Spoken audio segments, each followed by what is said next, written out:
doy paciencia. A ver, toda tu pantalla. Permitir.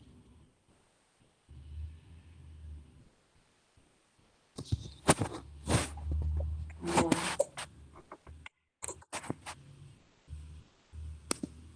¿Ven la pantalla? Chicos, Sí, sí. Sí, se ve. Sí, se ve. Se ve, se ve. ¿comenzamos? ¿Ahora sí? Bueno, chicos, entonces la clase que vamos a dar hoy es antibióticos, ¿no? La clase anterior ustedes vieron con el doctor Rojas antihipertensivos, ¿o no fue así? Ayer vendría a ser. ¿Sí, no? Claro, sí. Tal Sí, vez. sí. Así fue. Bueno. Sí. Lo que vamos a ver de la clase de hoy de antibióticos me voy a enfocar más que todo en la posología, ¿sí? ¿Por qué? Porque es una herramienta que les hace falta cuando se ve en la práctica médica, ¿está? Los antibióticos son uno de los medicamentos que son más recetados y más utilizados, ¿bien? ¿Comenzamos? Bueno, siempre que se comienza un tema, se comienza con la definición. Un antibiótico se define como cualquier sustancia química producida por microorganismos que suprime el crecimiento de otros microorganismos. ¿Mm? Un antimicrobiano es una sustancia producida por microorganismos o sintetizada químicamente que es capaz de inhibir e incluso destruir a otros microorganismos. La palabra correcta con la cual nos deberíamos referir sería antimicrobiano, no antibiótico, ¿está? La clasificación, tenemos diferentes tipos de clasificaciones, son tres. Una es según el mecanismo de acción, la otra es según el espectro y la otra es según su eficacia, si es bactericida o bacteriostático. Voy a dar un leve repaso sobre cada una de estas clasificaciones. Comencemos con la primera, que es según el mecanismo de acción o el sitio de acción. Tenemos todos aquellos antimicrobianos los cuales me hacen una inhibición de la síntesis de la pared bacteriana. Dentro de estas, ¿cuáles tenemos? Tenemos fundamentalmente que los betalactámicos y los glucopéptidos, ¿o no? Bien. Después, ¿cuál más tenemos? Los inhibidores de la síntesis de la pared. Recuerden que la síntesis de la pared a nivel bacteriano, los ribosomas tienen unas subunidades diferentes, la subunidad 30S y la subunidad 50S. Los antimicrobianos que inhiben la síntesis en la subunidad 30S son los aminoglucósidos y tetraciclinas, y aquellos los cuales inhiben la subunidad 50S son los macrólidos, las lincosaminas y el cloranfenicol. ¿Tá?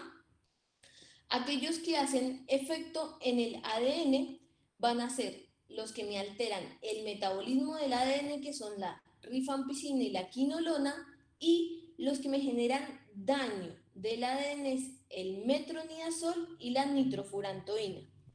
Después, aquellos que son antimetabólicos es el trimetropinsulfometoxazol, que en el nombre comercial es el que van a escuchar como Bactrim, y todos aquellos los cuales me generan una alteración de la función de la membrana celular, que son todos aquellos antimicóticos. Los que nunca se les puede olvidar son la anfotericina B, la nistatina y los azoles.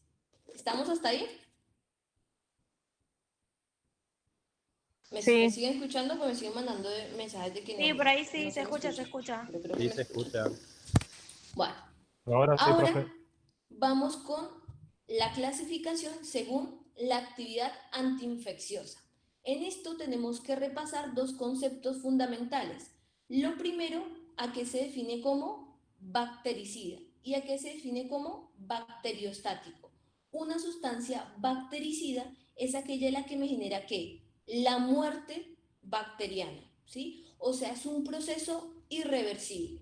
Bacteriostático, por el contrario, son todas aquellas sustancias las que me inhiben la multiplicación o reproducción de la bacteria. Bien, entonces, ejemplo de bactericidas tenemos los betalactámicos, los glucopéptidos, los aminoglucósidos, las quinolonas, las rifampicinas, la isoniazida. Bacteriostáticos tenemos los macrólidos, tetraciclinas, clindamicina, cloranfenicol, sulfonamidas y trimetropina. ¿Está? Bien. Según el espectro, que es la tercera clasificación, es si tienen un espectro de reducido, por ejemplo, los glucopéptidos, la vancomicina es para un solo microorganismo, ¿sí? Un espectro intermedio, tenemos la penicilina, los macrólidos, los aminoglucósidos. Un espectro amplio, tenemos las tetraciclinas, como el cloranfenicol y algunos betalactámicos. Si yo les pregunto a ustedes, ¿cuál es la mejor clasificación para los antimicrobianos? En realidad no es que existe una mejor clasificación, sino que las clasificaciones se complementan y me permiten hacer una interpretación de lo que es el antimicrobiano. Ejemplo de esto. A ver, si yo les digo la amoxicilina vendría a ser un betalactámico que es un inhibidor de la síntesis de la pared, por eso yo interpreto que no me permite, me hace efecto en donde en la pared bacteriana, que es bacteriostático, o sea que me genera la lisis de la bacteria y que tiene un espectro intermedio. ¿Ven? Como pueden ver con las diferentes tipos de clasificaciones, complemento el y me permite hacer una interpretación de este. Pero no es que una sea mejor que otra. Bueno, sigamos. Vamos a comenzar, y para mejor enfocar el tema, con la clasificación según el mecanismo de acción. Tenemos los inhibidores de la síntesis de la pared celular. Dijimos, los betalactámicos, pero estos betalactámicos se subdividen, ¿sí? Tenemos las denominadas penicilinas, ¿sí? Las cefalosporinas, las penicilinas antiseudomónicas, los carbapenem, los monobactam y los inhibidores de las beta-lactamasas. ¿Bien? Y dentro del grupo de los glucopéptidos, la vancomicina. Entonces vamos a ir pensando y haciendo un mapa mental. Entonces, antimicrobianos, dijimos, inhibidores de la síntesis de la pared, beta-lactámicos, glucopéptidos, beta-lactámicos, penicilinas, cefalosporinas, penicilinas antiseudomónicas, carbapenem, monobactam, inhibidores de la beta-lactamasa. ¿Tá? Yo para que no se vayan perdiendo. Acá es como un leve resumen de las características y de las diferencias de la pared de las bacterias gram negativas y gram positivas. Recuerden siempre que la gram positiva se caracteriza por tener una gran capa de peptidoglucanos y la gram negativa, bueno, tiene el espacio periplasmático y tiene dos membranas celulares. Muy por encima este repaso, ¿no? Vamos a hablar, empecemos con las penicilinas. Las penicilinas, asimismo, se subdividen, ¿no? Entonces dijimos, inhibidores de la síntesis de la pared, beta-lactámicos, penicilinas. Las penicilinas se dividen en penicilinas naturales, ¿sí? Dentro de estas penicilinas naturales, ¿cuáles tenemos? La penicilina G sódica, la penicilina G benzatínica, la penicilina G procaínica y la penicilina B o también la denominada fenoximetilpenicilina. ¿Estamos? Para que no se les olvide. Después, las aminopenicilinas, o la pueden encontrar como penicilinas semisintéticas, tenemos la ampicilina y la amoxicilina. Después, las resistentes a penicilinas, que vamos a dar como para qué sirven, que se utilizan en el laboratorio, que es la metilcilina, y tenemos las penicilinas antiseudomónicas, que tenemos la piperacilina y la ticarcilina. Bien, esta es la subdivisión de las penicilinas. Vamos a hablar de cada una de ellas. ¿Hasta ahí me van siguiendo? Bien. Después que sabemos la clasificación, tenemos que saber el efecto antimicrobiano. ¿Para quién van a ir dirigidas estas penicilinas? Vamos con las penicilinas naturales. Dentro de las penicilinas naturales habíamos hablado de la penicilina G, ¿sí? Que es la penicilina G benzatínica, que es la de depósito, que es la que se da intramuscular, y la penicilina B o la fenoximetilpenicilina, que es la que se utiliza casi siempre, es la que se utiliza vía oral. El espectro antimicrobiano son los cocos gram positivos y cocos gram negativos. bacilos gram positivos, todos aquellos anaerobios que no son productores de beta-lactamasas, y penicilina G, bueno, tiene mayor actividad frente a cocos gram negativos y ciertos anaerobios. Después vamos con las aminopenicilinas, tienen un espectro ampliado y tienen un espectro mejorado contra bacterias gram negativas. Y las aminopenicilinas tienen agregado a Haemophilus insulaceae y algunas enterobacterias. Bien, bueno, los resistentes a penicinasa, cuando lleguemos ahí vamos a ver para qué se utilizan en el laboratorio, y las penicilinas antiseudomónicas, ¿para quién van a servir? Pues para las pseudomonas. Bueno, vamos a empezar a hablar de la penicilina G. ¿Qué pasa con la penicilina G? Un leve repaso de lo que es la farmacocinética. La farmacocinética, que es el denominado LARME: liberación, absorción, distribución, metabolización, excreción. La absorción es escasa, estabilidad en medio ácido. Por ende, la penicilina B presenta mayor estabilidad. La distribución es amplia, pero no penetra fácilmente en el líquido cefalorraquídeo, membranas oculares y próstata, y la eliminación es fundamentalmente renal. Lo que se tiene que acordar es que dentro de la penicilina G tenemos la penicilina sódica, que se va a administrar por vía endovenosa o intramuscular, fundamentalmente intramuscular, y la duración del efecto de la penicilina sódica es 3 horas. Contrario a la penicilina G, procaínica y la benzatínica, que la vía de administración es intramuscular y la duración del efecto es de la procaínica 5 días y de la benzatínica 26 días. Ahora, alguno, alma caritativa, que responda, ¿para qué tratamiento se utiliza la penicilina G benzatínica? A ver, así nos ayudamos con el examen.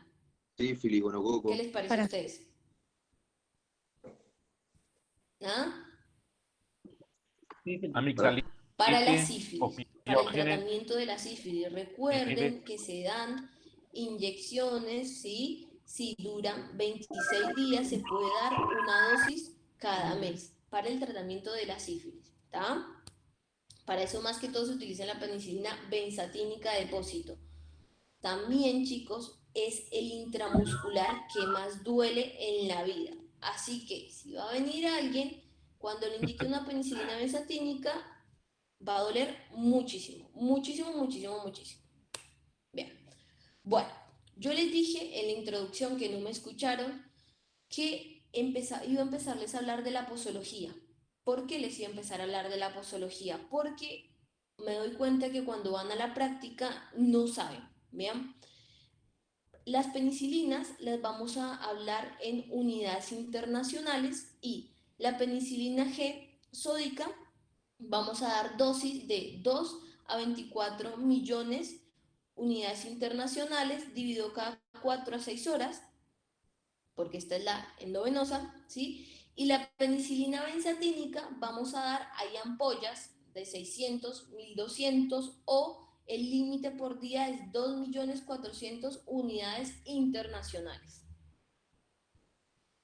Bueno, ahora vamos con la penicilina B o fenoximetilpenicilina. Esta tiene estabilidad en el ácido gástrico. En su distribución está unido a proteínas en un 80%, no penetra fácilmente en la meninges y se elimina a nivel renal y por heces, ¿tá? Existen diferentes comprimidos o diferentes presentaciones.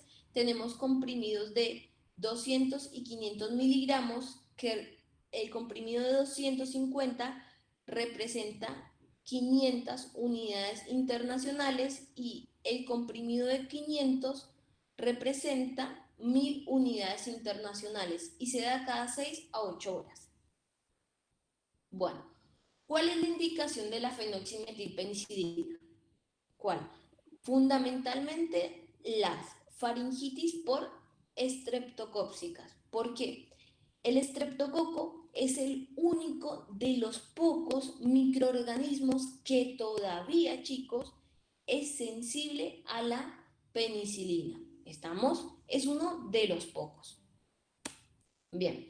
Después, dentro de la penicilina gesódica o benzatínica, que yo les dije, que la benzatínica, que no se les olvide el tratamiento, ¿para qué? Para la sífilis. Después tenemos otro tipo de enfermedades como son la listeria, abscesos cerebrales por la meningococcemia, la fascitis necrositante, la osteomielitis, la endocarditis por estreptococos y demás. Bien, ahora vamos a hablar un poco de las penicilinas resistentes a peniciliasas. En realidad, la metilcilina. ¿Qué pasa? Estas se descubrieron aproximadamente en el año 1950, si no me equivoco, y estaban en un auge impresionante, pero lo que se vio es que me generaban nefritis intersticial y me llegaban al paciente a insuficiencia renal en 2-3 días. Por ende, se dejaron de salir del mercado. Pero lo que se utilizan es para el laboratorio. ¿Por qué? Cuando nosotros hacemos un cultivo y queremos ver el antibiograma, ¿sí? Lo que se hace es, se cultiva y se pone, cuando el microorganismo empieza a crecer, se le pone metilcilina. Y si el microorganismo se destruye, decimos que es sensible, y si es sensible, como pertenece al mismo grupo de los beta-lactámicos, y dentro del grupo de los beta-lactámicos, los cuales teníamos las penicilinas y las cefalosporinas, por ende, la indicación es que se puede dar cefalosporina de primera generación. Cuando es resistente a la metilcilina, no podemos dar inhibidores de la síntesis de la pared o beta-lactámicos, entonces, por ende, ¿cuál vamos a utilizar? La vancomicina.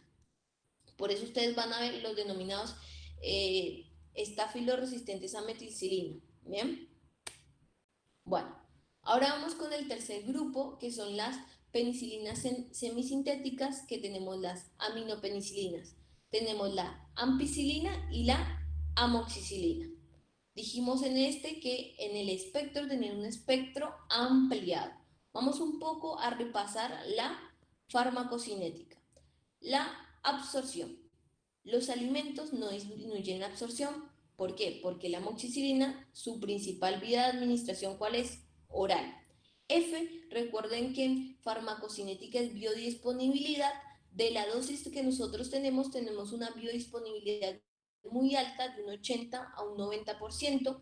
Tenemos una vida media de 60 a 120 minutos y tenemos que el 20% están unidos a proteínas. Por el contrario, la ampicilina, la vía de administración, ¿cuál es? Endovenosa, ¿no? Los alimentos disminuyen su absorción, su biodisponibilidad es menor, de un 45 a un 60%, tenemos una vida media de 60 a 80 minutos y están unidos a proteínas también en un 20%. Después, la excreción va a ser por las dos, tanto por la ampicilina como la amoxicilina, por vía renal, y la metabolización es hepática. Recuerden que la ampicilina tenemos el circuito enterohepático, ¿sí? Y bueno, la amoxicilina, los nuevos comprimidos tienen menos diarrea. Y la actividad antimicrobiana, fundamentalmente la amoxicilina, va a ser para el neumococo, y la ampicilina vamos a tener para la Listeria monocytogenesis, el enterococo y la Shigella. Después, las combinaciones, cuando los combinamos con inhibidores de las beta-lactamasas, tenemos que la ampicilina se combina con sulbactam y la amoxicilina se combina con ácido clavulano. ¿Vamos? Bueno, dentro de las aminopenicilinas, pregunta de examen. ¿Cuál es la vía de administración de la pregunta de examen que se los preguntan? Tanto en la PFO, que se les preguntan después cuando el año próximo quieran entrar a la residencia. ¿Cuál es la vía de administración de la ampicilina y cuál es la vía de administración de la amoxicilina? En realidad, chicos, la vía de administración de ambas es vía oral y vía endovenosa.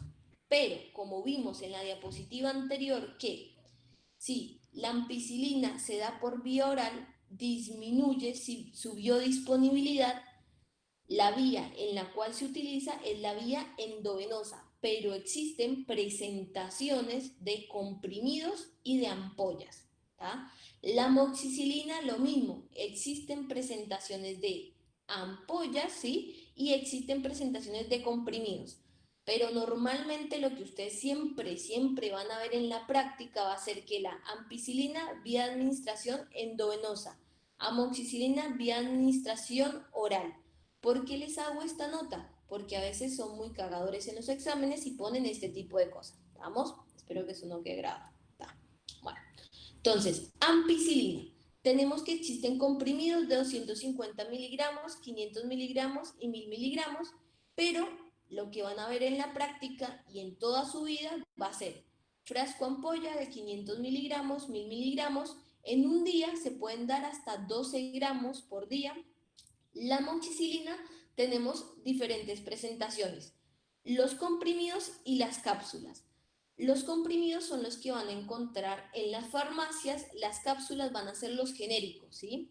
Los comprimidos tenemos presentaciones de 750 miligramos y 1 gramo, y las cápsulas, que son los genéricos, es el más barato, tenemos presentaciones de 250 miligramos y 500 miligramos, y se dan cada 8 horas, ¿bien? Y el frasco ampolla, como ya les dije, es poco utilizado, muy poco utilizado, y tenemos presentaciones de 50 microgramos y 1000 miligramos. ¿Estamos? Bien. ¿Cuál es la actividad antimicrobiana? Ya lo repetimos. Un poco. Amoxicilina, fundamentalmente para el tratamiento por las infecciones bacterianas de virosis de área superior y virosis aérea inferior, ¿sí? Otitis media, virosis aérea inferior, neumonía, obviamente agregándole un acompañante como es el ácido clavulánico, también depende de las características, ¿no?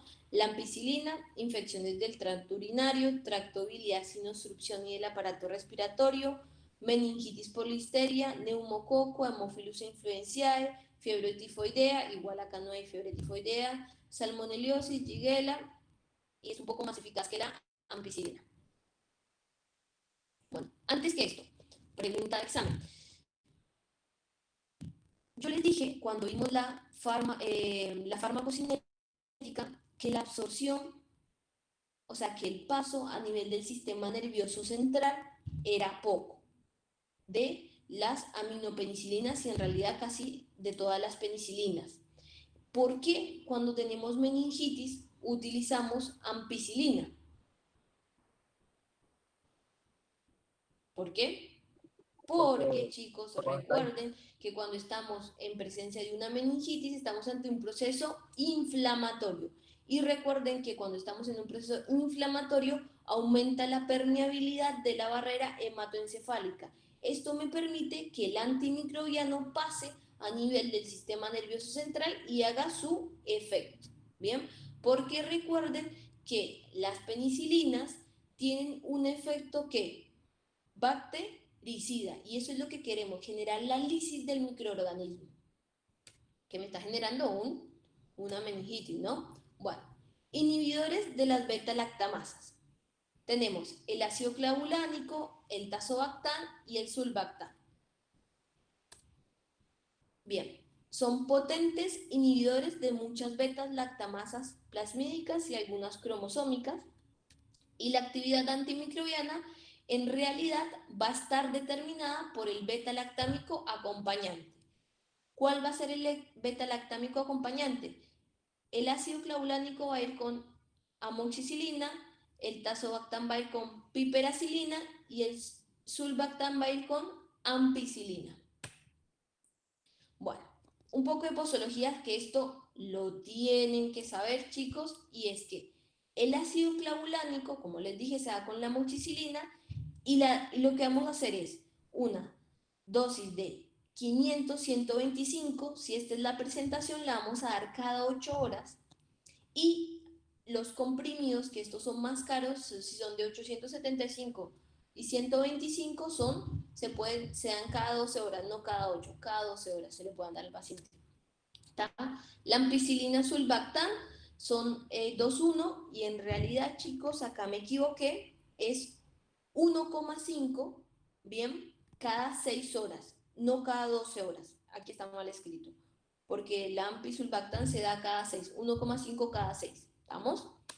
Después, la piperacilina más el tezobactam se da 1,5 gramos y este se da cada 6 horas y se da en una infusión lenta de 30 minutos.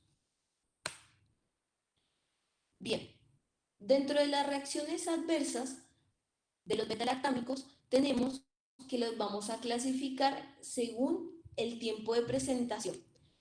Tenemos reacciones alérgicas inmediatas, que son aquellas las que se me generan del minuto 2 al minuto 30 y son la anafilaxia. Tenemos reacciones alérgicas aceleradas, son aquellas las cuales se me generan en menos de 72 horas y podemos tener rinitis, broncoespasmo o angioedema. O sea que ustedes recuerden que cuando le dan a un paciente un betalactámico, me puede venir con un broncoespasmo o en un angioedema al tercer día. Si uno pensaría que tendría que ser una reacción inmediata y no es así, es acelerada. Después, una reacción alérgica tardía, que es más de 72 horas, tenemos el exantema, la urticaria y las petequias y enfermedades del suero que se pueden generar de los 7 a 10 días. ¿tá? Y en esta tenemos fiebre, linfadenopatías y eosinofilia. Acá les puse unas imágenes de reacciones alérgicas, de angioedema y demás. Y estas son tardías.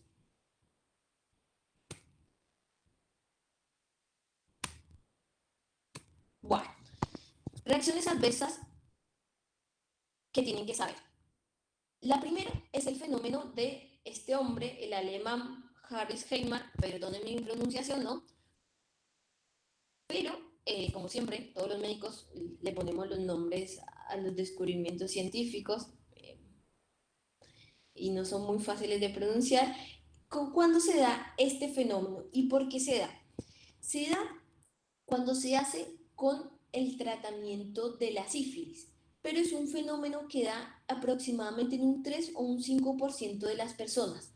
Cuando se da la penicilina, recordemos que es un bactericida, entonces me genera la lisis, me genera tanta lisis del treponema pallidum que me genera una reacción inflamatoria que me da una vasodilatación generalizada que me genera hipotensión ortostática y me puede llegar a la muerte del paciente. ¿tá? Este es el fenómeno de mi querido amigo Harris Heimar, ¿vamos? Que puede dar en el tratamiento de la sífilis. Ahora, vamos con otra reacción adversa que es la sobreinfección por Clostridium difficile. ¿Por qué se da? Porque cuando nosotros tomamos, este es el clásico paciente, chicos, que clásico paciente crónico, no estoy un poco exagerando, pero normalmente repasemos un poco las faringitis. Las faringitis, recuerden que están dadas en un 85 a un 90 por infecciones virales. Muy pocos están dadas por infecciones bacterianas. Normalmente la gente hace la automedicación, entonces le duele la garganta, me voy a tomar una amoxicilina, ¿no? Porque creen que la amoxicilina es un antiinflamatorio. Les va a pasar, lástima que ustedes ahora no están en práctica, pero les va a llegar a la guardia gente como esa, ¿no? Entonces se toman la amoxicilina, pero cuando uno toma un antimicrobiano, él hace su efecto. Y entonces, ¿qué me va a hacer? Me va a hacer la lisis de otros microorganismos que nosotros normalmente tenemos en nuestra flora, como los microorganismos de nuestra flora habitual del tubo digestivo. Cuando me genera la lisis, aprovechan microorganismos patógenos como es el Clostridium difficile y ¿qué hace? Dice, bueno, me dejaron la casa sola, ¿qué empiezo a hacer desorden? ¿Qué hace? Empieza un sobrecrecimiento bacteriano y me genera la denominada diarrea, ¿sí? Por Clostridium difficile, que es por sobreinfección, ¿bien? Neurológica, tenemos reacciones adversas, pero es muy escaso, es en un 0,3, ni siquiera llega a un 0,5, que son convulsiones gastrointestinales, nunca puede faltar en el examen cuando escriban náusea, vómito, diarrea, todo lo que sea de por vía oral, y hematológicas son tardías y también son muy raras, que son depresión de la médula ósea. ¿Estamos? Bueno, esto es cuando me demoro un poco más dando la clase. Bueno, vamos a hablar del segundo grupo, que son las cefalosporinas. Entonces repasemos un poquito acá hasta donde íbamos. Teníamos los inhibidores de la síntesis de la pared. Dentro de los inhibidores de la síntesis de la pared, ¿qué teníamos? Los denominados beta-lactámicos. Dentro de los beta-lactámicos, teníamos inhibidores de la síntesis de la pared, beta-lactámicos y glucopéptidos. Dentro de los beta-lactámicos teníamos las penicilinas, que dentro de las penicilinas, ¿qué teníamos? Las penicilinas naturales, teníamos las aminopenicilinas, teníamos las penicilinas de laboratorio y las penicilinas antiseudomónicas, ¿no? Bueno, ahora, dentro de los beta-lactámicos, ¿qué otro grupo tenemos? Las denominadas cefalosporinas. Dentro de las cefalosporinas los vamos a dividir por generaciones, ¿está? Entonces tenemos las cefalosporinas de primera generación hasta los últimos, que son las cefalosporinas de quinta generación, ¿bien? Dentro de las cefalosporinas hay muchísimas, chicos, muchísimas, y no se pongan mal porque no se las saben, porque no, ustedes lo que tienen que saber, tienen que ser prácticos, tienen que saber la más utilizada vía oral y la más utilizada vía parenteral y la dosis de administración. Con eso es más que suficiente, ¿estamos? Entonces, vamos a empezar con las de primera generación. Vamos con la vía oral. Con la vía oral, la más utilizada es la cefalexina. La cefalexina se da 250 miligramos cada 6 horas. ¿Estamos? Esa es la más utilizada.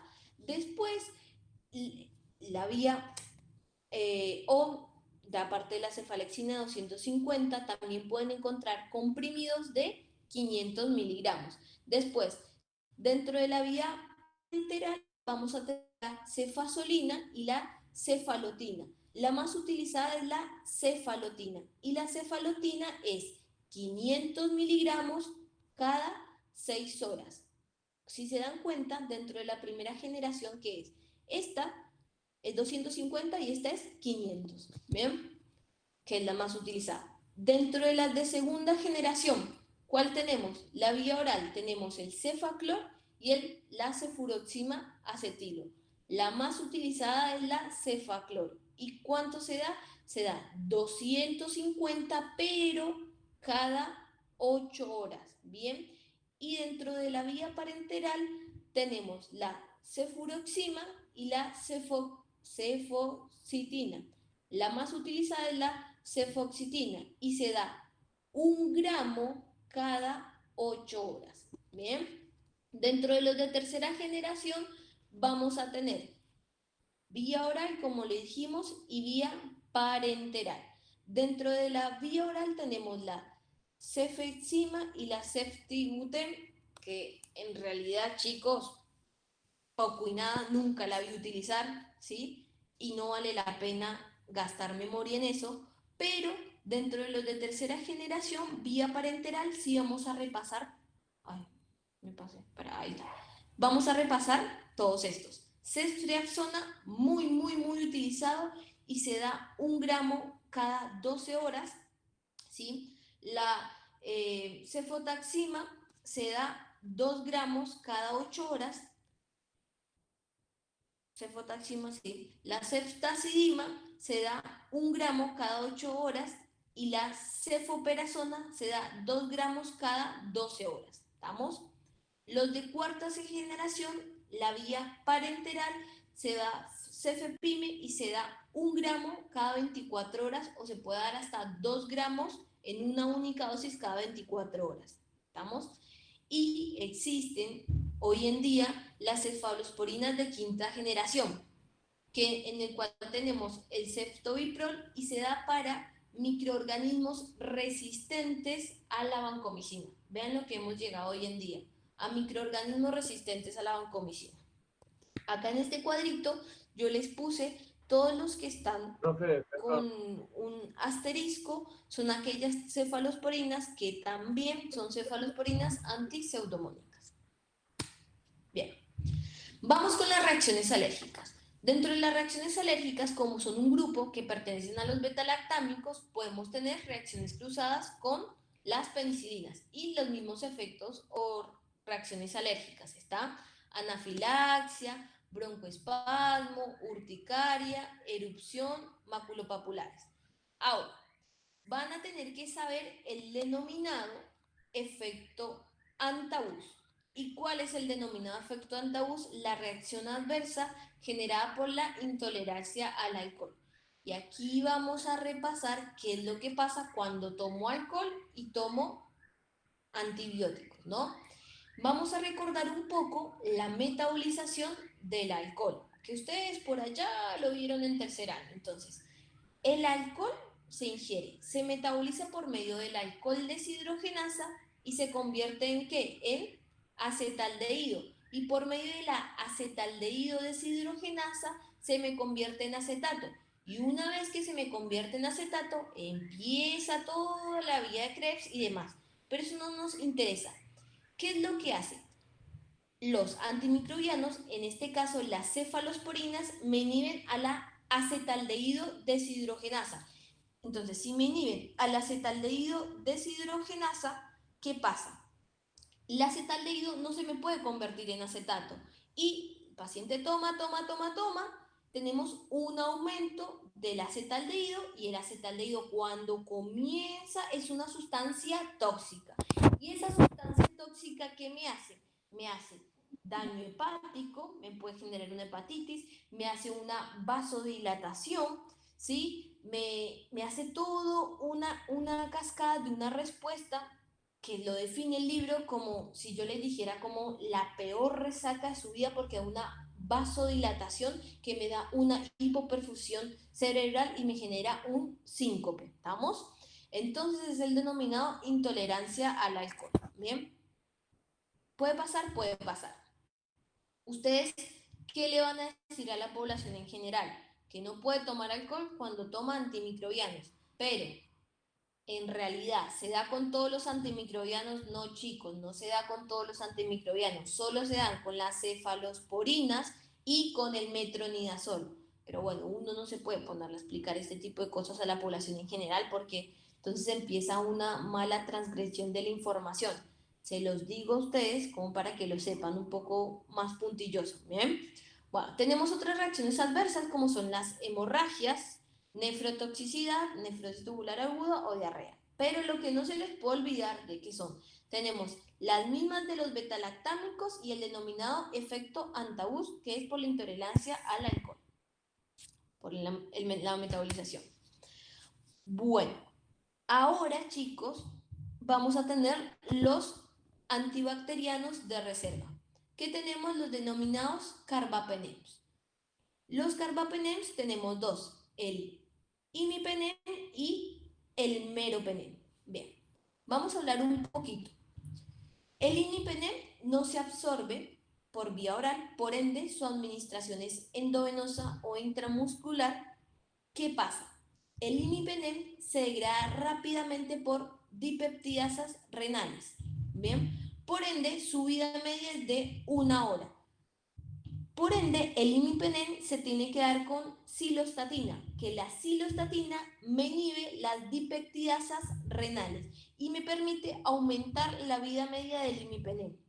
Se elimina a nivel renal, sí o sí se tiene que hacer ajuste de dosis cuando tiene insuficiencia renal y es muy resistente a betalactámicos, tiene un amplio espectro y las reacciones adversas son náuseas, vómitos, pero fundamentalmente lo que no se les puede olvidar nunca es que me dan convulsiones en un alto porcentaje. Un alto porcentaje son un 5%. Para que un fármaco en un 5% me dé convulsiones es alto. Aunque usted diga, no, un 5%, no, es alto, chicos, ¿sí? Bien. El meropenem no se absorbe por vía oral, su vía de administración es endovenosa, es resistente a las dipeptidasas renales, por ende, no requiere cilostatina, ¿sí? La vida media normal de él es 1 hora, se elimina también a nivel renal, se tiene que hacer ajuste de dosis, es muy resistente a beta-lactamasas, tienen amplio espectro, tienen también náuseas, vómitos, pero tienen menos convulsiones, pero siguen teniendo un alto porcentaje, ¿está? 1 o un 2%, sigue siendo alto, ¿bien? La dosis, chicos, en adultos que se da es de 500 cada 6 horas, el límite que se puede dar por día es de 4 gramos día y se tiene que hacer una administración lenta de 30 minutos. Ahora, El ertapenem se Profe, perdón. administra, este es espectacular, el ertapenem dentro de los carbapenem. ¿Por qué? Porque se administra una dosis diaria, ¿sí? Y se da en 30 minutos. Y no tiene el efecto de los otros carbapenem, que son las reacciones como las convulsiones. Pero ¿cuál es lo malo del ertapenem? Que es muy caro, muy, muy caro. Pero que yo les digo caro es porque es caro. Un frasco ampolla debe estar valiendo 60.000 pesos, peso de hoy, cambio cotización de hoy. Eso, entonces es muy caro, entonces no es tan accesible a todos. Bien, después vamos con los monobactam, que tenemos el astronam, es un compuesto beta-lactámico monocíclico, el espectro es para gram negativos, anaerobios, se administra por vía parenteral, endovenosa o intramuscular, se elimina a nivel renal, tiene mínimas reacciones cruzadas con los beta-lactámicos, los efectos adversos profe, más comunes son náusea, vómito, ras cutáneo y flebitis, y la dosis es endovenosa, intramuscular poco, porque no le vas a estar dando cada 8 horas, no le vas a estar pinchando al paciente, ¿no? Serían 3 pinchazos en el día. Endovenosa es 1 gramo cada 8. profe. Y ahora vamos con los glucopéptidos, para terminar los beta-lactámicos, No. ¿no? Dentro de los beta-lactámicos.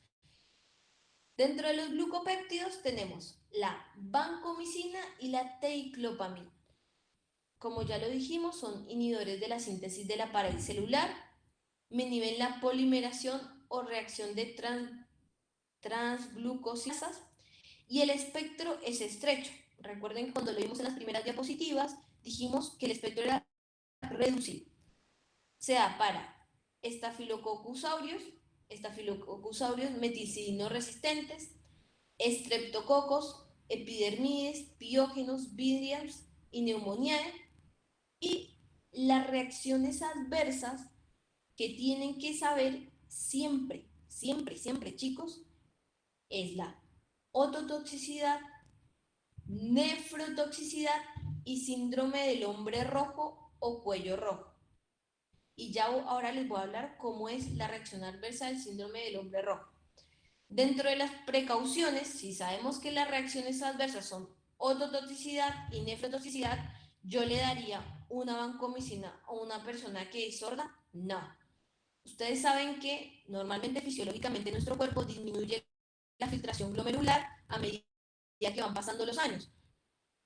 Le voy a dar un paciente geronte, y un paciente geronte que ya tiene diabetes, que tiene afectado el riñón, no va a ser el primer antimicrobiano que voy a utilizar de primera elección. Tengo que tener precauciones, ¿sí? Bueno, acá les voy a explicar entonces el síndrome del hombre rojo. ¿Qué pasa? La vancomicina se tiene que pasar endovenoso lentamente, porque si se pasa rápidamente, lo que me genera, chicos, es una liberación de sustancias vasoactivas. Entonces, esta liberación de sustancias vasoactivas hace que uno haga una vasodilatación periférica. Y si hay una vasodilatación periférica, ¿cómo se pone la persona? Pues roja, del cuello para abajo. Entonces, es el denominado síndrome del hombre rojo. ¿Está? Bien. Vamos con la vancomicina. La vía de administración de la vancomicina, esto me salvó mi examen de clínica cuando me estaba recibiendo. Me preguntaron la dosis, que es lo que yo les dije en la parte anterior, que las dosis, siempre hay una discusión entre clínica y fármaco. Te lo tendría que dar clínica porque es posología, nosotros no se lo tendríamos que dar, pero pues yo me formé igual que ustedes y no te dan mucha posología. Y uno sale a la práctica médica y sabe qué dar, pero no sabe cuánto dar. Entonces, es bastante irónico, ¿no? Bueno, entonces la vancomicina, la dosis es 30 miligramos kilogramo día. Tenemos los frascos ampolla de 500 miligramos, 1 gramo. La dosis en el adulto son 500 miligramos cada 6 horas o 1 gramo cada 12 horas. Y importante, muy, muy, muy, muy importante, ¿la vancomicina se puede dar por vía oral? Sí, se puede dar por vía oral, pero solo hay una indicación para dar vancomicina por vía oral, y es la colitis pseudomembranosa. Pero cuando tenemos pseudomembranosa por segunda opción, que no me responda al metronidazol. Cuando tenemos esta, que damos el metronidazol y el paciente no mejora, podemos utilizar vancomicina. Si no, siempre la vía de administración es vía endovenosa. Es una nota para que ustedes lo tengan en su cabeza porque lo suelen preguntar en los exámenes. Bueno, teclopamida, similar a la anterior, pero es un poco más potente. Dosis inicial 400-800 miligramos y dosis de mantenimiento 200 a 400 miligramos día.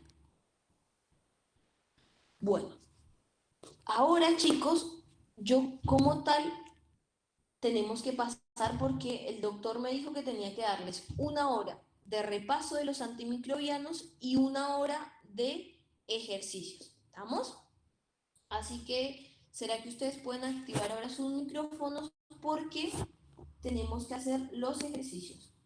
Me salgo la pantalla completa.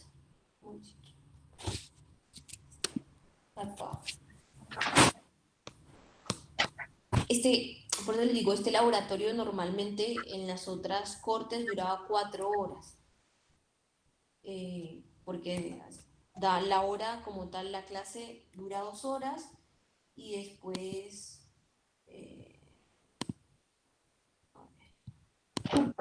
Profe, tengo una pregunta. ¿No? ¿Me escucha? Vamos a utilizar estos, que son los casos de que hice el 2018. Bueno, pueden activar un poquito el micrófono, Profe. así me van respondiendo y me sacan sus preguntas. Admitir, me van preguntando si entendieron, no entendieron. ¿Ya me escuchan? ¿Me escuchan o no me escuchan? Sí, se escucha bien. ¿Sí? ¿No? ¿Sí? Listo. ¿Vemos los casos? ¿Me entendieron o no me entendieron? ¿Fue muy rápido? Pero, ¿usted escucha a nosotros? Yo les escucho perfecto. ¿Está? La idea es que participen y se saquen todas las dudas, ¿sí? Para que en el examen sepan responder. ¿Estamos? Yo tengo una duda, profe. Pregunten.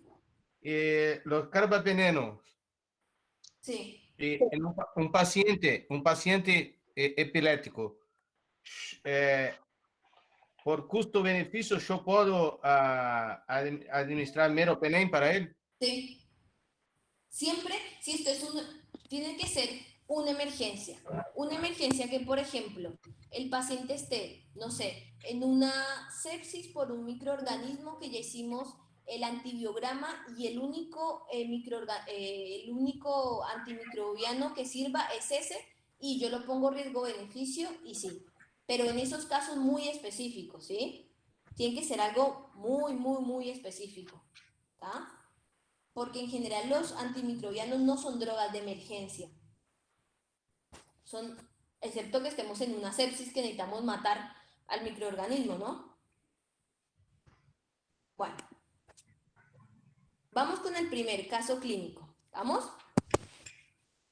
Sebastián Gaitán, así les va a aparecer en el examen. Sebastián Gaitán es un paciente varón de 65 años de edad. Consulta al centro de salud por un cuadro de tos con expectoración, mucopurulenta y fiebre de 48 horas de evolución. En el examen físico, el paciente está vigil, desorientado globalmente, se constata una frecuencia cardíaca de 110 por minuto, regular, tiene una temperatura de 38.7, una frecuencia respiratoria de 30, una TA de 120-60 y estertores crepitantes en la base del hemitórax derecho. Como antecedente significativo, el paciente es diabético, no insulino requiriente, en tratamiento con metformina 850 miligramos día, ante el diagnóstico de neumonía aguda de la comunidad. 1. Conducta más indicada a tomar. Bien, primero, A. Al ser un paciente de bajo riesgo, le solicito ambulatoriamente una radiografía de tórax frente y perfil antes de medicar al paciente. B. Al ser un paciente de bajo riesgo, no pido RX de tórax, comienzo tratamiento ambulatorio con amoxiclavulánico. C, al ser un paciente con un factor de riesgo y comienzo tratamiento ambulatorio vía oral con levofloxacina. D, considero al paciente con una neumonía severa, decido derivarlo a un hospital para internación y tratamiento vía endovenosa, según epidemiología. Entonces vamos a volver un poquito para lo que ustedes siempre tienen que hacer cuando les pongan estos casos clínicos, es empezar a desglobar qué es lo que les dice. Entonces, tenemos un paciente, vamos a ponerlo subrayado para que lo sigan conmigo, un paciente de 65 años de edad, ¿sí? ¿Qué tiene? ¿Cuál es el motivo de consulta? Tos, expectoración y fiebre, ¿no? Fiebre. 48 horas de evolución. En el examen físico está vigil y está desorientado globalmente. ¿Estamos? La frecuencia cardíaca, 110 latidos por minuto, o sea que está taquicárdico, Taquicardia. pero eso puede ser por la fiebre porque tiene 38.7. Tiene una frecuencia respiratoria de ¿cuánto? De 30 por De minuto. 30. Está taquidémico. Bien, y tiene una TA de 120-60. Me dice que tenemos estertores crepitantes en la base del hemitórax derecho. O sea, lo escucharon y tiene eso. Como antecedente significativo, el paciente es diabético. Tenemos un factor de riesgo. ¿Vamos? No insulino requiriente con tratamiento con metformina. Estamos en presencia de una neumonía aguda de la comunidad. ¿Vamos? Esta neumonía, 65. ¿Qué dicen ustedes? ¿Está compensado o descompensado? No, está Descompensado. descompensado. Descompensado. ¿Descompensado? Para, Bueno, entonces vamos por partes. ¿Ustedes se acuerdan del denominado CURS 65? ¿Cómo? El CURS 65. Sí, No. sí, profe. A ver, el que me dijo sí, ¿le puedo decir a nuestros compañeros cómo es? Bueno, me acuerdo, el curso 65 ayuda a evaluar rápidamente al paciente para saber si conviene internarlo o no. Y ahí tratarlo. Tiene ciertos parámetros, que son las siglas que conlleva el nombre, y vos lo vas evaluando por eso. Confusión, lauria, transpiraciones, y si es mayor de 65 años, que sería un factor de riesgo para una neumonía. Exactamente, perfecto. Sí. Yo se los voy a poner en la pantalla. A ver, vamos a poner acá para que lo vean. Vamos a utilizar exacto acá para que ustedes vean las siglas. Vamos a utilizar los métodos acá porque no les hice una diapositiva.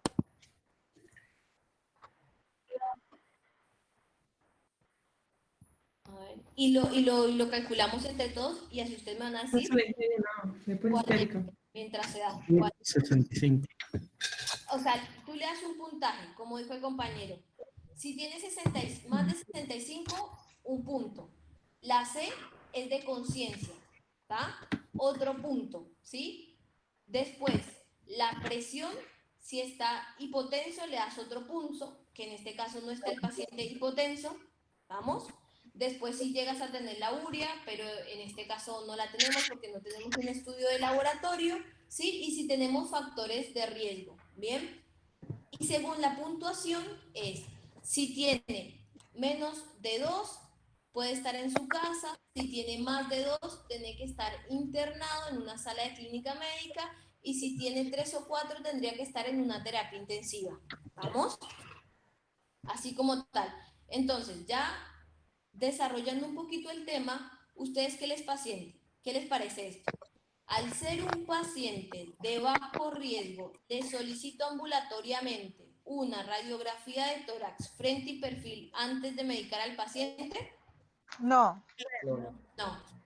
¿Por qué? Primero, para el diagnóstico de neumonía no necesito un estudio complementario, sino solo con el diagnóstico clínico, ¿tá? Eso nunca lo olviden. Segundo, es un paciente que está desorientado globalmente, está taquipneico, taquicárdico, no lo voy a mandar ambulatoriamente, va a ser desorientado, ¿estamos? Entonces está súper descartada. Bien, después nos meten un juicio por mala praxis. B, al ser un paciente de bajo riesgo, No es bajo riesgo. Ah, no pido RX de tórax y comienzo tratamiento ambulatorio y ahora ¿quieren con... hacer test de CURPS por ahí en neumonía? Sí, después la noto tranquila, Carly. Aló. Total. Digo, al ser un paciente bajo riesgo, no pido RX de tórax y comienzo tratamiento ambulatorio vía oral con amoxiclavulánico. ¿Qué dijimos anteriormente? Es un Acá había uno paciente de más lindo acá. riesgo porque tiene 65 años, es diabético, ¿sí? Ya tiene 48 horas y no está compensado. ¿Estamos? Cuando No, yo a lo pensaría mejor no. que es un paciente de bajo riesgo, chicos. Confusión. ¿Qué les parece? La U, el boom, No, la U es... el boom. Aurelio. Chicos, No, ¿qué les son varias parecería cosas. que La U. sería un paciente de bajo riesgo? Letra D. Carlos, el micrófono. ¿Qué les La R de parece? qué? Respiración. ¿No? ¿Ninguno? Profe, perdón, pero Sí. hay algunos de los chicos que tienen el micrófono prendido y realmente yo no escuché lo que preguntó, perdón. Ah, Si no, lo puedo no. repetir. Dale, Sí, dale, sí, totalmente. sí, no hay problema. Chicos, traten de tener el micrófono apagado, así podemos escuchar las preguntas y podemos ir resolviendo. Claro. ¿Cuál les parece que sería un paciente de bajo riesgo? Ah, un paciente sin factores de riesgo de nuestra edad, Menor de 65. 30 años, 40, sin Es una un menor patología de de base. 65 años, sin ninguna patología concominante, que sería uno como nosotros, ¿sí? Nosotros, ninguno tiene diabetes, hipertensión, no es sedentario, no es obeso, eso sería un paciente de bajo riesgo, ¿bien? Este no entra, entonces esa la descartamos. Al ser un paciente con un factor de riesgo, comienzo tratamiento ambulatorio vía oral con levofloxacina. O la D, considerar al paciente con una neumonía severa, decido derivar a un hospital para internación y tratamiento vía endovenosa según epidemiología. Entre la C y la D, ¿cuáles utilizarían ustedes? Letra D. La D. D. La D. D. D. D. Perfecto. O sea, la respuesta correcta es la D. ¿Estamos? ¿Por qué? Porque este paciente, como lo dijimos anteriormente y lo desglosamos, es un paciente que está desorientado, está taquipneico, taquicárdico, tiene fiebre, ¿sí? Es diabético y es viejo, o sea, tiene más de 65 años. Recuerden que los extremos de la vida siempre son jodidos, no se les olvide nunca, eso se descompensa muy, muy, muy fácil, ¿estamos? Si este fuera un paciente que tuviera 65 años, pero no estuviera desorientado globalmente, ¿sí? Tuviera una frecuencia respiratoria de 25, no estuviera taquicárdico, lo que le hacemos, le comenzamos tratamiento ambulatorio, pero no con levofloxacina, sino con claritromicina, ¿estamos? Ese también es el otro error que les puse ahí como para que se equivocaran, el que diga, ah, bueno, tiene factor de riesgo, no lo trato, porque con factores de riesgo o pacientes grandes uno no empieza con los beta-lactámicos, sino que uno empieza con claritro, ¿tá? Una vez que ustedes hacen este desarrollo, tienen que escribir, justificar, motivo por el cual adoptaría esta conducta. Entonces, ¿ustedes cómo me van a justificar? Me van a escribir, bueno, yo realizaría, como estoy en el centro de salud, el curso 65, que se da por tal, me da una puntuación de tanto, el cual me dice que debo derivar al paciente porque tiene que hacer tratamiento en sala de clínica médica. ¿Estamos? Así se hace, así lo van a escribir. Profe, Vamos. tengo una duda. Diga, pregunta. Puede ser que este paciente, el que describió usted recién, digamos que es un paciente que no tendría todos los factores de riesgo que tenía, no los factores de riesgo, sino que estaba orientado en tiempo y espacio, que no tenía el aumento de la respiratoria, de la cardíaca y todo lo que dijimos. ¿Puede ser que se usa claritro más ampicilina sulbactam?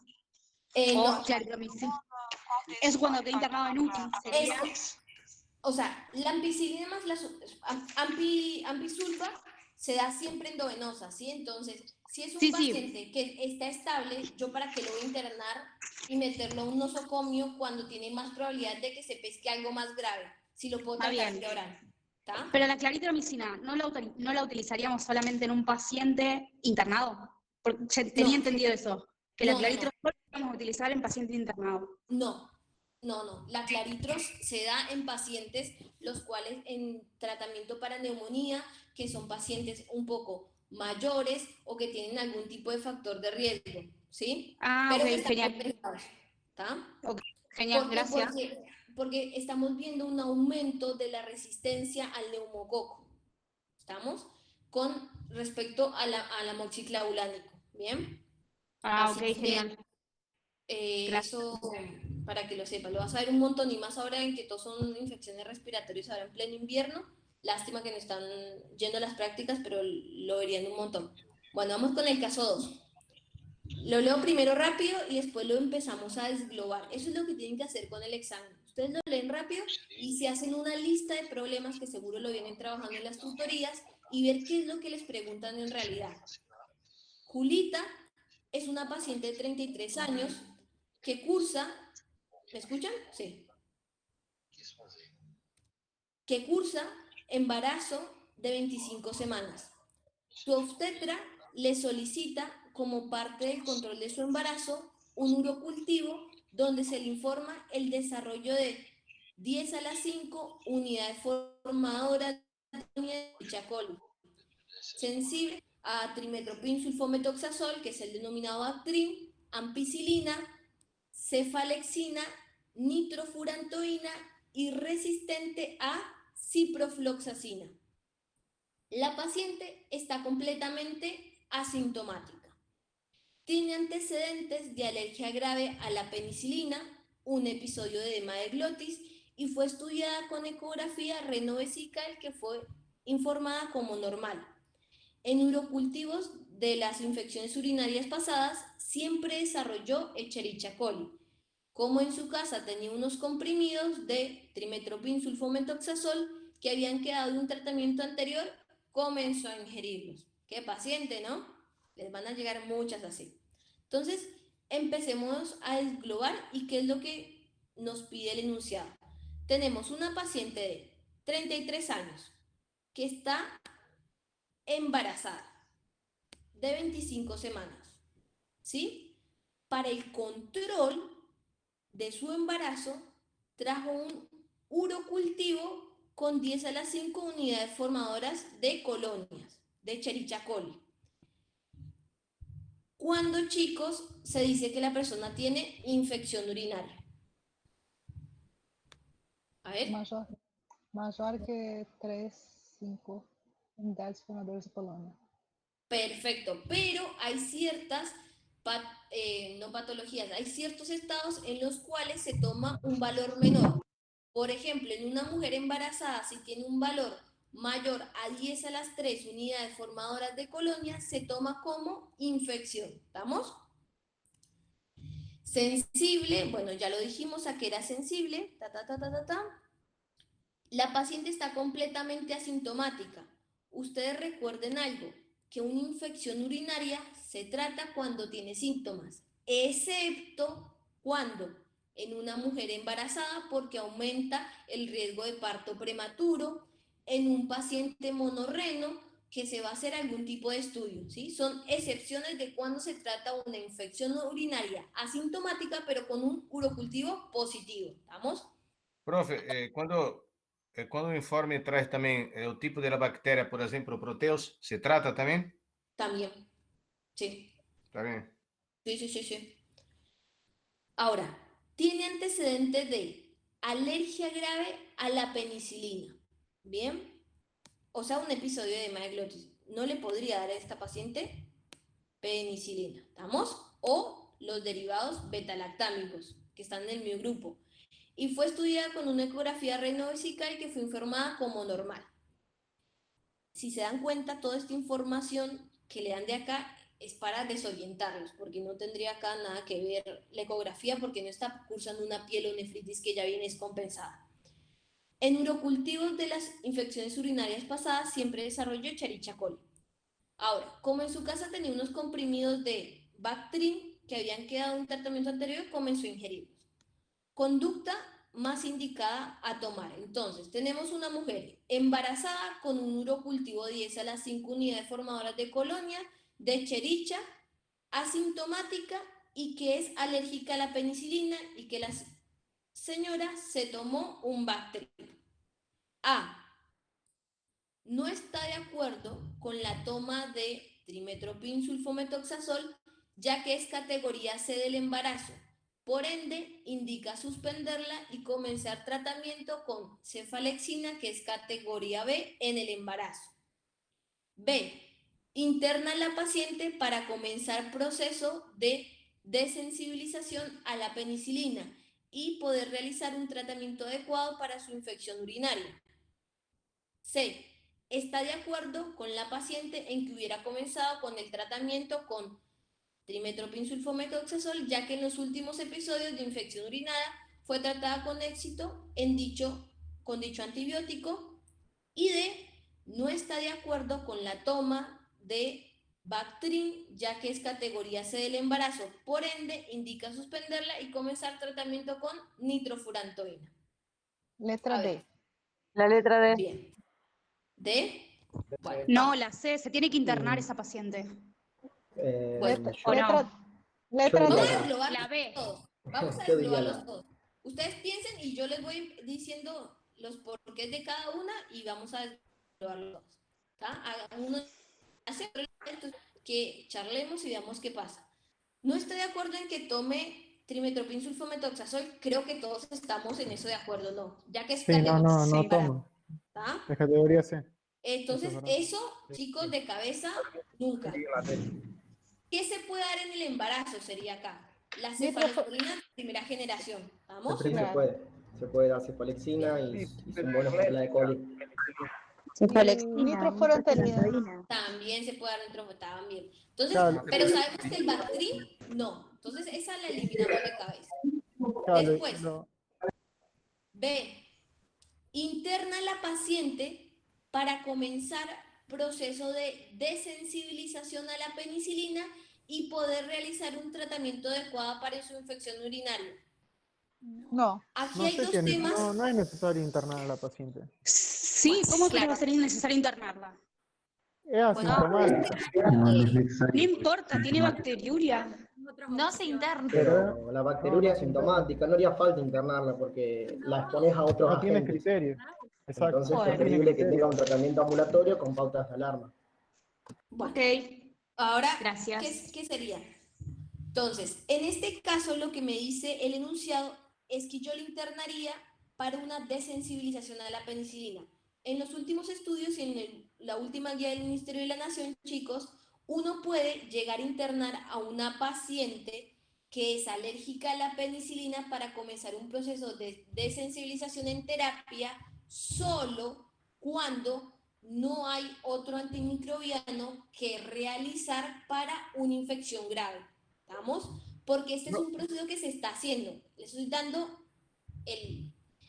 la cosa que nunca les va a pasar a ustedes, ¿no? Primero, porque ¿para qué voy a poner una mujer embarazada a meterle en UTI, a hacer un proceso de desensibilización para poderle darle la penicilina si tengo otros antimicrobianos con que darle? ¿Estamos? Pero les digo por qué está puesto esta opción. Para que ustedes sepan que existe ese proceso de desensibilización y sí se puede hacer en una mujer embarazada. ¿Vamos? Pero bueno, este no es el caso. C. Está de acuerdo con la paciente en que hubiera comenzado con el tratamiento con Bactrim, ya que en los últimos episodios de infección urinaria fue tratado con éxito con dicho antibiótico. No, nunca una paciente puede tomar la automedicación y menos embarazada. ¿viste? Acá salta la yugular. D, no está de acuerdo con la toma de Bactrim, ya que es categoría C del embarazo, por ende está indicado suspenderla y comenzar tratamiento con nitrofurantoína. La Esa es la respuesta correcta. correcta es la D. ¿Estamos? Y acá, ¿cómo me justificarían ustedes esto? Esto ya está, y me tienen que decir en realidad, lo que me tienen que justificar es cuál es la categoría de la nitrofurantoína en el embarazo. ¿Estamos? Porque por algo no se las puse, para que me tengan que justificar eso. Claro, es B la nitrofurantoína. Ahí se los dejo de tarea, para que lo hagan pues. Ah. Caso 3. Alicia es una paciente de 23 años, que es traída a la guardia por sus amigas por presentar un episodio de síncope, acompañado de náuseas, vómitos, sudoración profusa, enrojecimiento facial. Al examen físico está vigil, orientada globalmente, con una TA de 80-90, una frecuencia cardíaca de 80, una frecuencia respiratoria de 18, una temperatura de 37,2, tiene buena entrada bilateral de aire sin ruidos agregados, el ruido hidrarios presentes, abdomen blando, depresible e indoloro. Como antecedente, la paciente está en tratamiento para una vaginosis por Gardnerella con metronidazol hace una semana y refiere haber consumido grandes cantidades de alcohol en las últimas 4 horas. ¿Qué es lo más probable que presente Alicia? Un síndrome de Steven-Johnson, un síndrome de Leigh, un síndrome de Antabus o un síndrome de Abstin. ¿Qué les parece? Un Antabus. La opción C.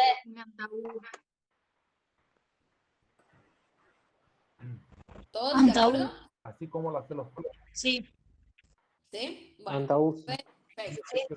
Entonces, ya igual se los dije en la clase con esa intención, con el otro nombre que les puede aparecer en el examen, síndrome de Antabus, porque normalmente en la bibliografía ustedes lo leen como intolerancia al alcohol. Recuerden que tanto las cefalosporinas como el metronidazol me hacían que una inhibición de la acetaldehído deshidrogenasa, entonces no me permiten la metabolización, me hacen un aumento del acetaldehído, y ese aumento del acetaldehído es una sustancia tóxica que genera una vasodilatación y me pueden llevar a un episodio de síncope. ¿Estamos? Que es por lo que viene la paciente. ¿Bien? Profe, Sí. ¿puede ser que también figure como efecto disulfiram en alguna También. bibliografía? Sí, sí, también. Son sinónimos también. Sí, sí. Así mismo. Entonces, ustedes, la justificación de su respuesta, que es lo que yo les pido, lo que les dije, la metabolización de alcohol deshidrogenasa, acetaldehído deshidrogenasa, ustedes me dicen, me inhibe, y eso es lo que me tienen que justificar en la respuesta. Caso 4. TD, de 5 años de edad, eutrófico, pesa 18 kilos, completamente inmunizado, sin antecedentes patológicos de jerarquía, niega alergia, consulta por cuadro de fiebre y odinofagia de 38 horas de evolución. Al examen físico está febril, 38, sin dificultad respiratoria, buena entrada bilateral de aire sin ruidos agregados, hemodinámicamente compensado. Se constata orofaringe congestiva con exudado amigdalino y adenopatías cervicales. Resto del examen físico sin particularidades. Se solicita test de látex para anticuerpos para estreptococos con resultado positivo. ¿Ah? ¿Cuál es la conducta más indicada a tomar? Entonces, aquí estamos ante el caso de un niño de 5 años que tiene una faringoamigdalitis por causa estreptocóxica. Si en el caso clínico a ustedes les llegan a poner que es un paciente que viene con exudado amigdalino y adenopatías cervicales, ustedes en el nene se pide antes de hacer el tratamiento específico el test rápido para estreptococo o test de látex. ¿Estamos? Para el nene se pide. ¿Por qué se pide, chicos? Ahora ya les voy a decir por qué se pide, pues si no les digo la respuesta. Conducta más indicada a tomar. ¿Qué dijimos en el laboratorio en lo que repasamos anteriormente? ¿Cuál era el antimicrobiano que se utilizaba, que era el microorganismo sensible? A ver. La fenoxi. Muy bien, la fenoximetilpenicilina. Perfecto. Entonces, conducta más indicada a tomar. Indico fenoximetilpenicilina cada 8 horas por 10 días. Indico fenoximetilpenicilina cada 8 horas por 5 días. Indico amoxiclavulánico cada 8 horas por 10 días. Indico eritromicina cada 6 horas por 10 días. Claramente el eritro no la voy a dar. Indico amoxiclavulánico, no, chicos. Sí podría indicar otro beta-lactámico porque no tengo, muchas veces hay escasez de fenoxipenicilina. No indico amoxiclavulánico, indicaría solo amoxicilina, no con ácido clavulánico. ¿Estamos? Porque puede llegar a pasar en la práctica que no tengan fenoximetilpenicilina. Ahora, ¿cuál sería la posología para dar la fenoximetilpenicilina? ¿A o B? La A. La A. La La ¿Todos de acuerdo? Sí. Bueno, sí, la A. B. Indicar fenoximetilpenicilina cada 8 horas por 10 días. Ahora, ¿por qué yo a ustedes les dije que teníamos que pedir en el nene el text de látex o el té rápido? Porque, chicos, es un tratamiento por 10 días de antibióticos y recuerden los efectos adversos de los antibióticos, ¿está? Entonces, sí o sí necesitamos el test de látex, porque dijimos que las faringoamigdalitis en el 90% de los casos son virales y el hecho que veamos exudados no siempre es patognomónico de infección bacteriana, porque hay muchos virus que me generan también ese tipo de exudado. ¿Estamos? Ahora, otra pregunta de examen que les pueden hacer es, ¿cuánto tiempo yo puedo esperar para dar el antibiótico?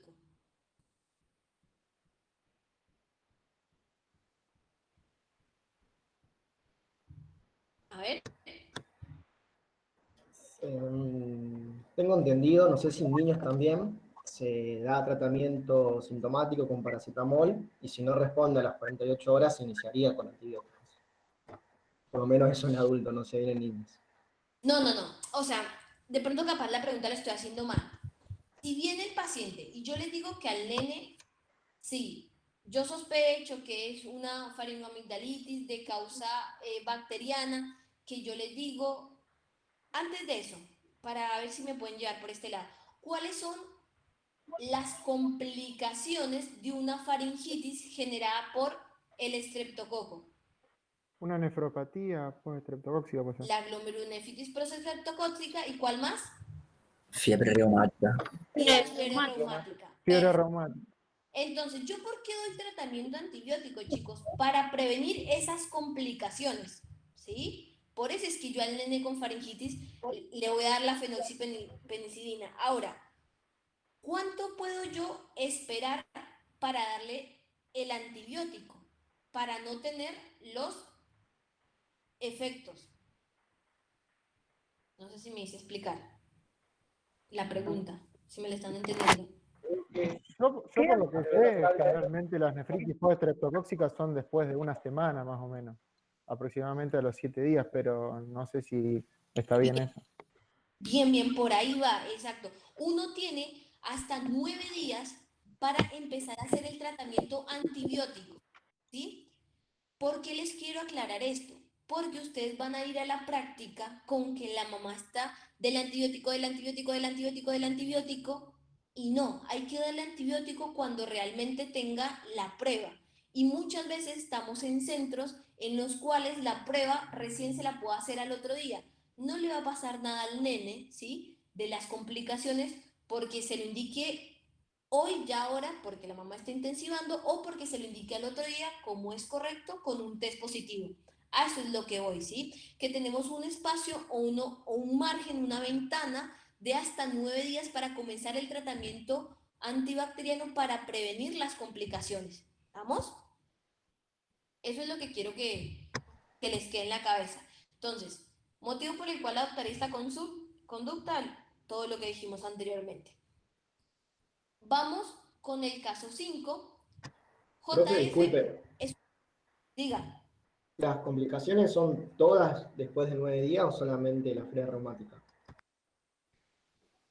Pues eso depende, ¿sabes qué? De la susceptibilidad de cada uno. Hoy en día, muy poco se ven las complicaciones porque la gente toma antibióticos como toma caramelos, ¿sí? Y las mamás le dan antibióticos, se ve muy poco. Pero lo que más se ve es la glomerulonefritis, que la fiebre reumática, ¿tá? Pero eso Gracias, es muy profe. de cada persona, pues de su Gracias. sistema inmunológico y de todo de lo que hace la respuesta. JF, sigamos, caso 5, es un paciente varón de 65 años, ¿tá? Que ingresa a la sala de internación abreviada luego de realizar la resección de una lesión de piel de 5 centímetros en el hemitórax derecho. Es diabético, no insulino dependiente, controlado en tratamiento con metformina y presenta sobrepeso. En el examen físico se constata una frecuencia cardíaca de 85, regular, una frecuencia respiratoria de 12 por minuto, una TA de 130-70, el paciente está lúcido y orientado, el paciente refiere dolor moderado de 5 para 10 en la escala numérica del dolor e ingresa con un catéter endovenoso permeable sin indicaciones médicas en la carpeta. En el protocolo quirúrgico constata que la cirugía se realizó con anestesia local y pseudoanalgesia. Usted llama al cirujano a cargo para conocer las indicaciones posoperatorias y no logra comunicarse, ¿tá? Entonces, estamos nosotros y nos llaman de piso porque está este paciente posoperatorio y los enfermeros le dicen, bueno, ¿y yo qué hago con este paciente? Entonces vamos a ubicarnos un poquito, ¿tá? Como dijimos siempre cuando leíamos un caso clínico, hacer la lista de problemas. 65 años, se realizó una resección de una lesión en piel de 5 centímetros, es diabético, no insulino dependiente, importante, y en el examen físico, en realidad, el paciente está bien, ¿tá? Porque tiene buena frecuencia cardíaca, respiratoria, una buena TA, el paciente está lúcido y orientado, o sea que el paciente está estable. El paciente refiere dolor, pero es un dolor moderado, ¿tá? Bueno, e ingresa con catéter endovenoso, o sea, con una vía permeable. ¿Cuál es la conducta más indicada a tomar? A. Indica reposo, prueba de tolerancia oral y diclofenac.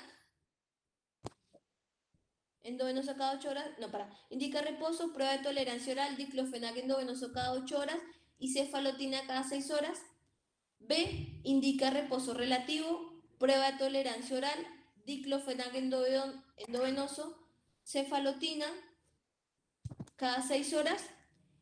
Indica deambulación, prueba de tolerancia oral, ibuprofeno, cefalexina cada 6 horas por vía oral. Indica reposo relativo y diclofenac endovenoso. ¿Cuál les parece a ustedes que harían? Letra A. Uno dice la A, otro. A ver, participen.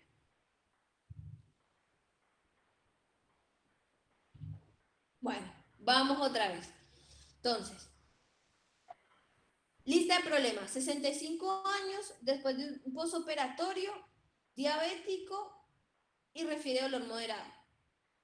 Primero, hay que ubicarse en el tipo de posoperatorio que estamos.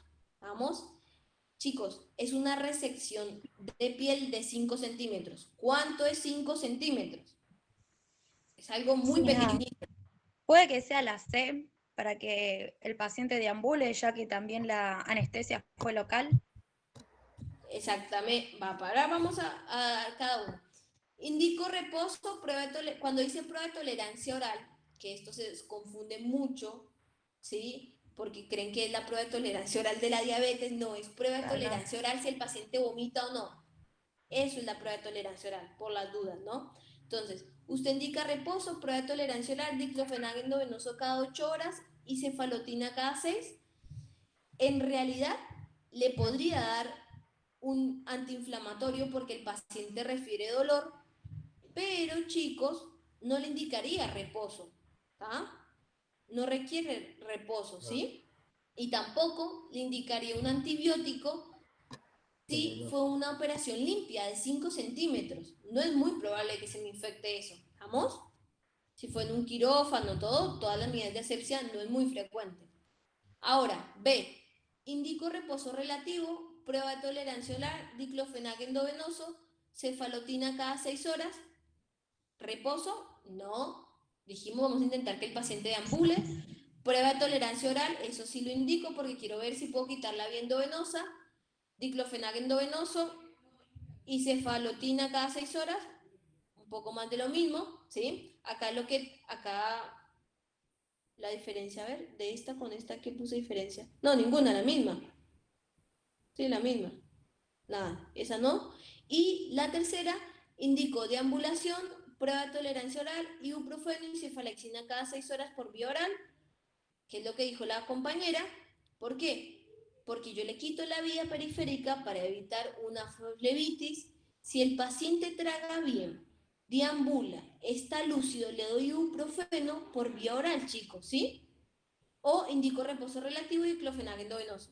La respuesta correcta es la C. Y podríamos entrar en una larga discusión de si le damos el antibiótico o no, ¿tá?